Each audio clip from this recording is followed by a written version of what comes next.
আসসালামু আলাইকুম প্রিয় শিক্ষার্থী বন্ধুরা, আজকে আমরা পটাশিয়াম পারম্যাঙ্গানেটের সাথে H2S এর বিক্রিয়াটি আয়ন ইলেকট্রন পদ্ধতিতে সমতাকরণ করে দেখাবো।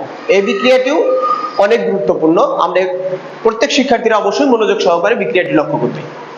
আমরা যদি দেখি এখানে KMnO4 ম্যাঙ্গানিজের জারণ সংখ্যার মান আমি গত ক্লাসে বের করে দেখিয়েছি।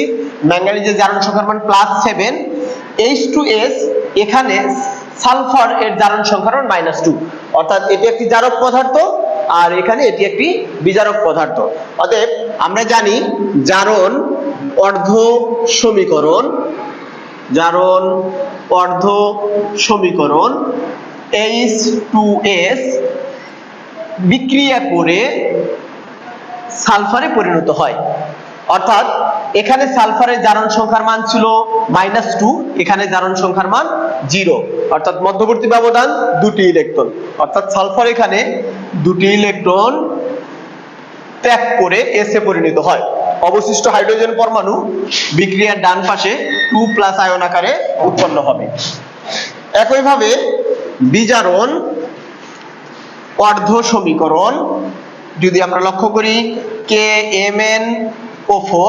KMnO4 বিক্রিয়া করে সর্বপ্রথম উৎপন্ন করে Mn2+। প্রিয় শিক্ষার্থী বন্ধুরা, আমি পূর্বের ক্লাসে দেখিয়েছি ম্যাঙ্গানিজের জারণ সংখ্যার মান +7, বিক্রিয়ার পরে জারণ সংখ্যার মান +2, অর্থাৎ এখানে মধ্যবর্তী ব্যবধান 5টি ইলেকট্রন। যেহেতু এটি একটি বিজারণ বিক্রিয়া তাই KMnO4 5টি ইলেকট্রন কি করবে? গ্রহণ করবে, অর্থাৎ +5 ইলেকট্রন। অবশিষ্ট অক্সিজেনের কয়টি পরমাণু আছে? 4টি। আমরা জানি সমীকরণের বাম পাশে যত সংখ্যক অক্সিজেন থাকবে ঠিক তত অনুপাতে সমীকরণের ডান পাশে উৎপন্ন হবে, অর্থাৎ 4H2O। এবার হাইড্রোজেনের সংখ্যা 4 × 2 = 8, অর্থাৎ ডান পাশে হাইড্রোজেনের সংখ্যা বেশি হয়ে গেছে, আমাকে অবশ্যই বাম পাশে হাইড্রোজেনের সংখ্যাকে লিখতে হবে। তাহলে আমি হাইড্রোজেনের সংখ্যাকে লেখার সময় আমি বলছিলাম অবশ্যই সেটাকে আমরা আয়ন আকারে লিখব। পরবর্তীতে পটাশিয়াম সমীকরণের কোন পাশে আছে? বাম পাশে, তাহলে উৎপন্ন হবে ডান পাশে K+ আয়ন। তাহলে জারণ অর্ধ সমীকরণ এটি হচ্ছে 1 নং সমীকরণ, বিজারণ অর্ধ সমীকরণ এটি হচ্ছে 2 নং সমীকরণ। আমরা যদি লক্ষ্য করি যে এখানে ইলেকট্রনের সংখ্যা 1 নং সমীকরণে ইলেকট্রনের সংখ্যা 2টি ইলেকট্রন ত্যাগ করছে, 2 নং সমীকরণে 5টি ইলেকট্রন গ্রহণ করেছে। এখানে ইলেকট্রনের সংখ্যা সমান নয়, অতএব আমাকে অবশ্যই ইলেকট্রনের সংখ্যা কি করতে হবে? সমান করতে হবে। সেক্ষেত্রে 1 নং সমীকরণকে 5 দ্বারা 2 নং সমীকরণকে 2 দ্বারা গুণ করে যোগ করি। তাহলে 1 নং সমীকরণকে 5 দ্বারা গুণ করব, 5H2S - 5 × 2 = 10 ইলেকট্রন, 5S 5 × 2 = 10 H+। তাহলে 2KMnO4 +10 electron + 8 × 2 = 16 H+, 2Mn2 + 4 × 2 = 8 8H2O + 2K+। সমীকরণকে যোগ করলে 5H2S + 2KMnO4 প্লাস এখানে 16টা H+, এখানে 10টা H+, তাহলে 16টা থেকে 10 বাদ দিলে 6H+, বিক্রিয়ার পরে 5S + 2Mn2 + 8H2O + 2K+। তাহলে এখানে আমার আয়ন আছে 6H+, 2Mn2 + 2K+। আমরা জানি আমাদের বিক্রিয়া থেকে আয়নগুলোকে রিমুভ করতে হবে, তাহলে এখানে আমাদের বিক্রিয়ায় প্রয়োজনীয় যে দর্শক আয়ন সেই প্রয়োজনীয় দর্শক আয়ন যোগ করতে হবে। তাহলে এখন আমি লিখব প্রয়োজনীয় দর্শক আয়ন যোগ করি।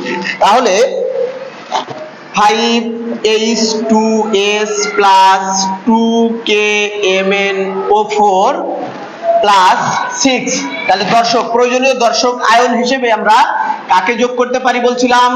SO4 2 - K। তাহলে এটি সাধারণত আমি পূর্বের বিক্রিয়াগুলোতে আলোচনা করেছি, এটি আমাদের অম্লীয় মাধ্যমে আমরা আয়ন ইলেকট্রন পদ্ধতিতে H2SO4 কে ব্যবহার করে থাকি। তাহলে আমরা যদি এখানে দেখি একটি সালফেটের জন্য দুটি হাইড্রোজেন পরমাণু প্রয়োজন হয়, সেক্ষেত্রে আমরা লিখতে পারি 6 কে যদি 2 দ্বারা ভাগ করি তাহলে 3, তাহলে আমরা লিখতে পারি 3H2SO4। বিক্রিয়ার পরে 5S প্লাস, এখানে দেখেন এখানে 2 প্লাস আর সালফেটে কি আছে 2 মাইনাস, তার মানে তারা দুজনের আয়ন সংখ্যার মান সমান পাশাপাশি বসতে পারে। আমি লিখতে পারি 2MnSO4। অবশিষ্ট 8H2O প্লাস 2K, 2K মানে লেখা যায় K2SO4। প্রিয় শিক্ষার্থী বন্ধুরা, এটি হচ্ছে পটাশিয়াম পারম্যাঙ্গানেটের সাথে হাইড্রোজেন সালফাইডের আয়ন ইলেকট্রন পদ্ধতিতে সমতাকৃত বিক্রিয়া।